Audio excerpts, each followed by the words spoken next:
ഗുരുജി, ഇന്നിപ്പോൾ ഈ സമൂഹത്തിൽ നമ്മളെല്ലാ പത്രവാർത്തകളും മുഴുവൻ കുട്ടികൾ കാണിക്കുന്ന അക്രമങ്ങൾ കൊണ്ട് നിറഞ്ഞിരിക്കുന്നതായിട്ട് കാണുന്നുണ്ട്. അതുപോലെ തന്നെ കുട്ടികൾ ഒത്തിരി ലഹരിക്കടിമപ്പെടുന്നു, ക്രൂരകൃത്യങ്ങൾ ചെയ്യാൻ വേണ്ടി അവർ ഒത്തിരി ഉത്സുകത കാണിക്കുന്നു. അങ്ങനെയൊക്കെയുള്ള പ്രശ്നങ്ങളിലൂടെ കടന്നു പോകുന്നു.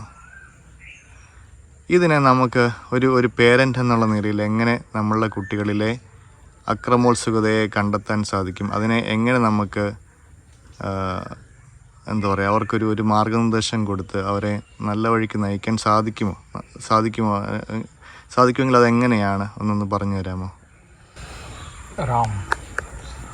സമൂഹത്തെ കാർന്നു നിന്ന ഒരു വലിയ വിപത്തായിരിക്കും ഇല്ലേ? അതെ, വല്ലാത്തൊരു സ്റ്റേറ്റിലേക്കാണ് പോകുന്നത്. കണ്ടില്ലേ, കൊച്ചുകുട്ടികൾ മാതാപിതാക്കന്മാരെ സഹോദരങ്ങളെ ഒക്കെ കൊല്ലുക. എന്താ ഈ സംഭവിക്കുന്നത്? അങ്ങനൊരു അവസ്ഥയല്ലേ ഈ സംഭവിക്കുന്നത്? ഇതിന് കാരണം എന്താ? അതിനെപ്പറ്റി നമ്മൾ ചിന്തിച്ചാൽ ഇതിൻ്റെ കാരണം കുട്ടികളിലേക്ക് പകരം പേരൻസിലേക്ക് എത്തിക്കേണ്ടി വരും. സമൂഹത്തിന് മൊത്തത്തിൽ ഇതിൻ്റെ ഉത്തരവാദിത്വമുണ്ട് എന്നാണ് ഞാൻ കാണുന്നത്.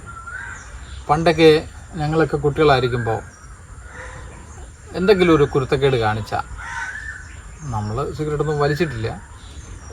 അങ്ങനെയൊക്കെയുള്ള കൊച്ചുകുഞ്ഞുങ്ങൾ ബീഡിക്കുറ്റിയൊക്കെ വാങ്ങി അതൊക്കെ എടുത്ത് വെച്ച് പാലത്തിന് മൂട്ടിലൊക്കെ ഇരുന്ന് വലിക്കും.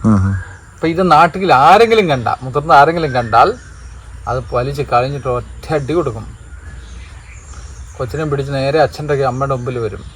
എടാ നിൻ്റെ മോൻ ഇന്നതാ കാണിച്ചത്, ഇവനെ ശരിയാക്കി വിടണം എന്ന് പറയും. അച്ഛൻ പറയും നന്നായിടാ നീ ചെയ്തെന്ന് പറഞ്ഞ് രണ്ടടി കൊടുക്കും. കൊച്ചുങ്ങൾക്ക് സമൂഹത്തിൽ എപ്പോഴും സമൂഹത്തിൻ്റെ കണ്ണുകൾ, ക്യാമറ കണ്ണുകൾ, CCTV എല്ലാവർക്കും അവരുടെ മേലുണ്ടായിരുന്നു.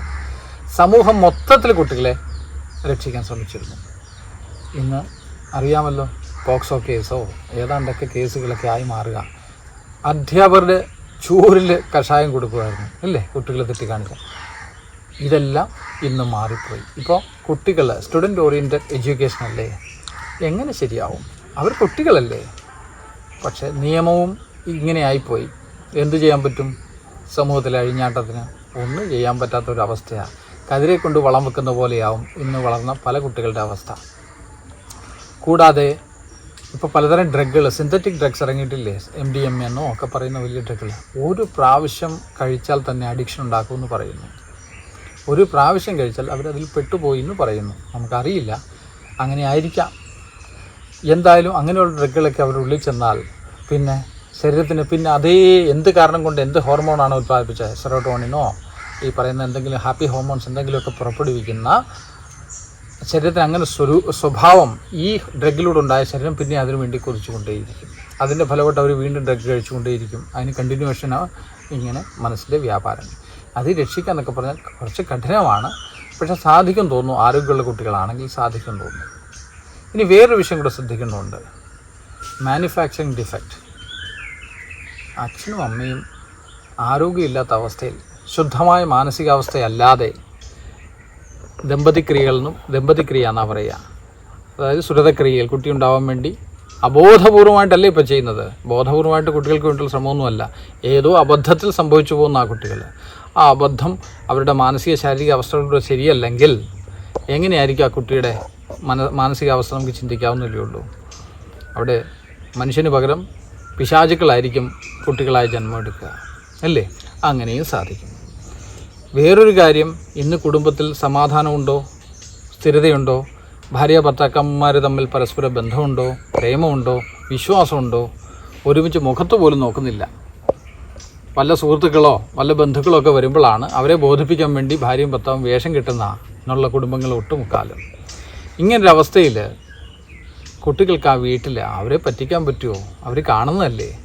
അവർക്ക് ആ വീട് തന്നെ ഒരു നരകമായിട്ടാണ് മാറുന്നത്. ഒരു കാലത്ത് ഞാൻ എൻ്റെ കാര്യം തന്നെ പറയാം.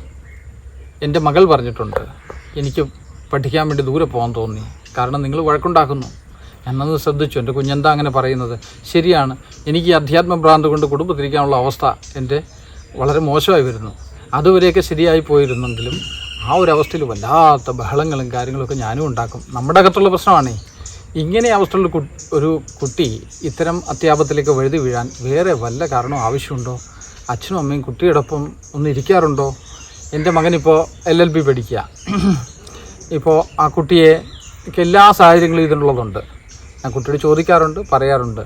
പക്ഷേ ഏത് സാഹചര്യത്തിലും അതും വഴുതി വീഴാവുന്നതാണ്. പക്ഷേ അതിനാവശ്യമായ പരിശീലനങ്ങൾ കഴിവതും നമ്മൾ കൊടുത്തിട്ടുണ്ട്. എങ്കിലും എന്തും സംഭവിക്കാം. അങ്ങനെയാ ലോകം. എന്താ ചെയ്യുക അതിൻ്റെ അകത്ത്?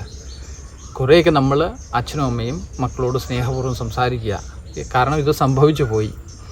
ഇനി പുതിയ ഒരു തലമുറയ്ക്ക് വേണ്ടി, പുതിയ കുട്ടികൾക്കോ മറ്റുള്ളതിന് വേണ്ടി തയ്യാറെടുക്കുന്നവർ വളരെ ഭക്തിപൂർവ്വം കുട്ടികളെ ലോകത്തേക്ക് കൊണ്ടുവരാൻ വേണ്ടി ശ്രമിക്കുക. അല്ലെങ്കിൽ കുട്ടികളൊന്നും വേണ്ട. ഇപ്പോൾ ഓൾറെഡി തന്നെ ലോകം നിറഞ്ഞ് കവിഞ്ഞു.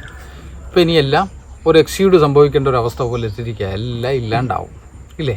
അങ്ങനത്തെ അവസ്ഥയിലേക്ക് തള്ളിക്കൊണ്ടുപോയിരിക്കാൻ നോക്കുക. ഇതൊക്കെ ഇതിനുള്ള ഒരു പരിഹാരമായിട്ട് ഞാൻ കാണുന്നുള്ളൂ. ഭക്തിപൂർവ്വം ആ ഈശ്വരനെ, സർവ്വം നിറഞ്ഞിരിക്കുക ഈശ്വരനെ സർവാത്മന ശരണം പ്രാപിക്കുക. മക്കളിലും അത് കാണുക. നമ്മൾക്ക് അവരിലത് കാണാൻ സാധിക്കുമെങ്കിൽ അവരിൽ പരിവർത്തനം ഉണ്ടാക്കും എന്നാണ് നമ്മുടെ അനുഭവം. അതുകൊണ്ട് സർവത്ര ഈശ്വരനെ ദർശിക്കുക എന്നുള്ളതാണ് ഇതിനുള്ള ഇപ്പോൾ സാധ്യമാകുന്ന ഒരേ ഒരു പരിഹാരമായിട്ട് തോന്നുന്നത്.